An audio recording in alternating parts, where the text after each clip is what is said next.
जय श्री राधे कृष्ण। आप सभी का आपके अपने YouTube channel B K Mishra present में बहुत बहुत स्वागत है। आइए सुनते हैं माघ मास महात्म्य कथा में 5वें अध्याय की कथा। तो बोलिए प्रेम से भगवान विष्णु की जय, माता लक्ष्मी की जय, सर्व देवी देवता की जय। दत्तात्रेय जी ने कहा कि हे राजन, एक प्राचीन इतिहास कहता हूँ।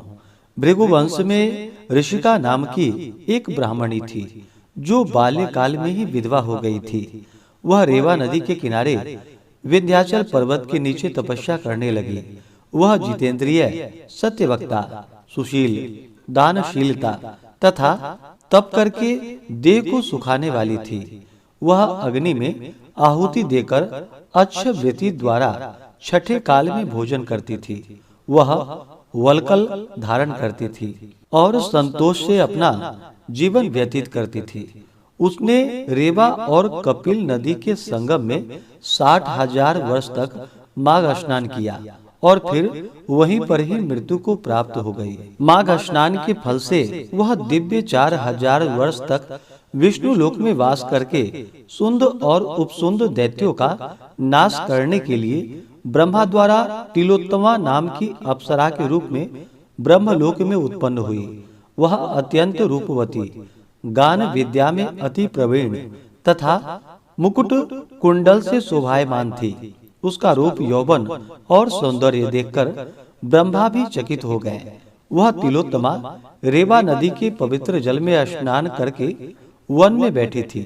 तब सुंद व उपसुंद के सैनिकों ने चंद्रमा के समान उस रूपवती को देखकर अपने राजा सुंद और उपसुंद से उसके रूप की शोभा का वर्णन किया और कहने लगा कि कामदेव को लज्जित करने वाली ऐसी परम सुंदरी स्त्री हमने कभी नहीं देखी है।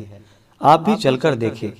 तब वह दोनों मदिरा के पात्र रखकर वहां पर आए जहां पर वह सुंदरी बैठी हुई थी और मदिरा के पान विवल होकर काम क्रीड़ा से पीड़ित हुए और दोनों ही आपस में उस स्त्री रत्न को प्राप्त करने के लिए विवादग्रस्त हुए और फिर आपस में ही युद्ध करते हुए वहीं पर समाप्त हो गए। उन दोनों को मरा हुआ देखकर उनके सैनिकों ने बड़ा कोलाहल मचाया और तब तिलोत्तमा काल रात्रि के समान उनको पर्वत से गिराती हुई दशों दिशाओं को प्रकाशमान करती हुई आकाश में चली गई और देव कार्य सिद्ध करके ब्रह्मा के सामने आई। तो ब्रह्मा जी ने प्रसन्नता से कहा कि हे चंद्रवती, मैंने तुमको सूर्य के रथ पर स्थान दिया।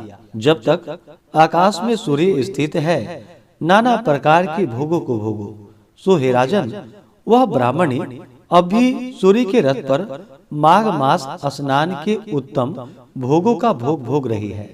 इसलिए श्रद्धावान पुरुषों को उत्तम गति पाने के लिए यत्न के साथ माघ में विधि पूर्वक स्नान करना चाहिए। इस प्रकार से माघ मास कथा में 5वें अध्याय की कथा पूर्ण हुई। तो बोलिए प्रेम से भगवान विष्णु की जय, माता लक्ष्मी की जय, सर्वदेवी देवता की जय। इसके आगे की कथा जो कि आप अगले अध्याय में श्रवण करेंगे। तो आशा करता हूँ कि यह जानकारी आपको अच्छा लगा हो। इसी प्रकार से ज्ञानवर्धक जानकारी आप प्राप्त करते रहने के लिए, व्रत पूजा के बारे में जानने के लिए, कथा को सुनने के लिए चैनल पे अगर आप पहली बार आए हैं तो चैनल को लाल बटन दबा करके सब्सक्राइब करें। साथ में बेल आइकन घंटी को दबाएं ताकि आने वाली वीडियो का नोटिफिकेशन आपको समय से मिलता रहे। वीडियो को लाइक करें, शेयर करें। सुखी रहें और स्वस्थ रहें। जय श्री राधे कृष्ण। धन्यवाद।